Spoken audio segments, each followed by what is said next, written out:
안녕하십니까. 공병호 TV의 공병호입니다. 어제 주목할 만한 외신이 있었습니다. 미국 정부가 해외로부터 미국에 입국하는 공항 입국자를 대상으로 신종 코로나 바이러스 감염증 검사를 중단하기로 했다는 그런 소식이었습니다. 이유는 무증상 감염자가 너무 많아서 체온 검사의 의미가 별로 중요하지 않다는 것입니다. 미국 질병통제예방센터 CDC는 코로나19의 고위험 지역에서 미국의 15개 공항으로 들어오는 모든 항공편에 시행하던 발열 체크 프로그램은 오는 9월 14일부터 끝낸다고 블룸버그 통신이 9월 10일 날 보도했습니다. 미국의 질병통제예방센터는 코로나19의 증세를 보이지 않는 감염자들이 너무 많아서 체온검사가 비효율적이라는 그런 결론을 얻었다고 언급했습니다. 그러나 일부 보건 전문가들 사이에서는 체온을 재지 않는 것이 불안하다는 의견도 나오고 있습니다.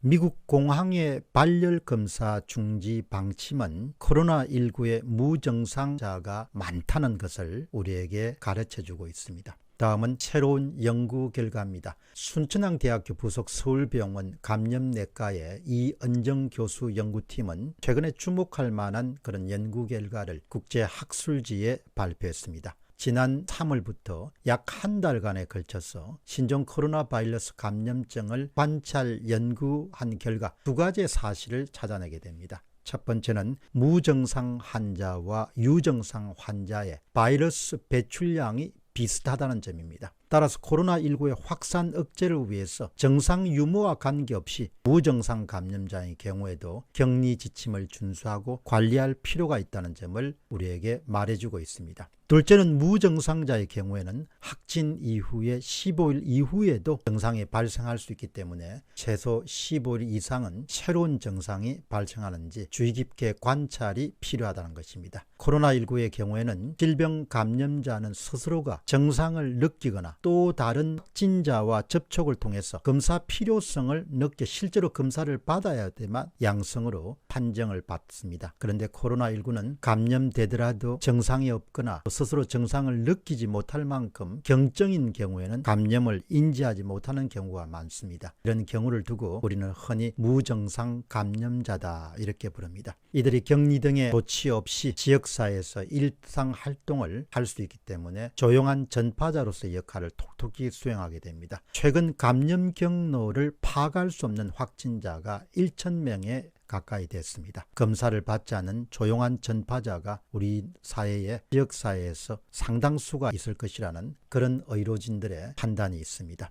다음은 객관적인 항체 검사의 중요성입니다. 그렇기 때문에 항체 검사가 대단히 중요합니다. 항체 검사를 시행하는 이유는 우선은 무증상 감염자를 찾아내고 또 무증상 감염자 규모를 찾아내기 위한 것입니다. 항체는 이미 바이러스에 감염된 이후에 생기는 것이기 때문에 집단 면역 형성 여부를 또 가늠할 수 있는 척도나 기준으로 활용되기도 합니다. 예를 들어서 미국 뉴욕의 브루클린의 항체 보유율은 무려 47%나 됩니다. 프랑스의 경우는 25.9%, 그리고 중국의 우한 경우도 10%가 됩니다. 그런 점에서 보면 한국의 항체 보유율은 이상하다고 할 정도로 너무나 낮습니다. 다음 주 월요일인 14일에는 방역대책본부가 제2차 항체 검사 결과를 발표할 예정입니다. 그러나 이번에도 표본 크기가 아주 작습니다. 1,440건에 불과합니다. 금요일 날 발표될 예정이었지만 금요일 발표가 석연치 않은 이유로 미뤄졌습니다. 참고로 1차는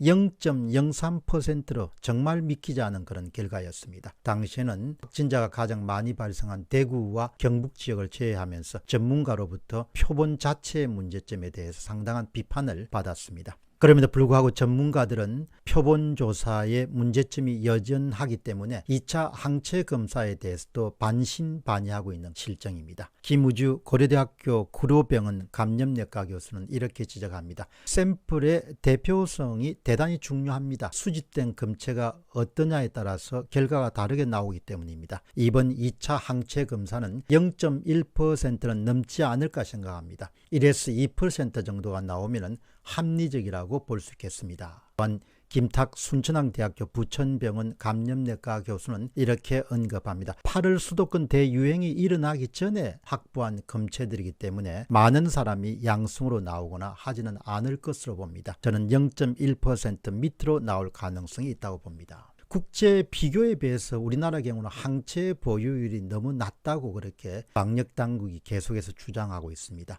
이것은 앞으로 방역을 어떻게 해 나갈 것인가 방향을 설정할 것은 대단히 중요합니다. 왜 그런가 하니까 항체 보유율이 상당히 높은 그런 수준을 유지하는 경우에는 어느 곳을 선택해서 검사를 하더라도 확진자 수를 증가시키는 것은 전혀 문제가 없기 때문입니다. 최근에 논란이 되고 있는 광화문 집회자들이 제2차 유행의 주범이었다, 이런 주장도 결국은 확진자 수에서 나오게 되는데, 만일에 항체 보유율이 정부 발표보다 훨씬 더 높아서 광범위하게 지역사회 항체를 보유한 사람이 늘어나 있다고 하면은 결국은 특정 그룹을 선정한 다음에 검사 대상자 수를 높이게 하면은 확진자 수를 높일 수가 있고, 확진자 수를 높일 수가 있으면 광화문 집회에 참가한 사람들이 정말 큰 대유행을 만들어낸 주범이었다, 이렇게 몰고 갈 수 있기 때문입니다. 그렇기 때문에 국제적인 항체 보유율을 조사에 비해서 지나치게 한국의 항체 보유율이 낮은 것에 대해서 많은 사람들이 의심과 의구심을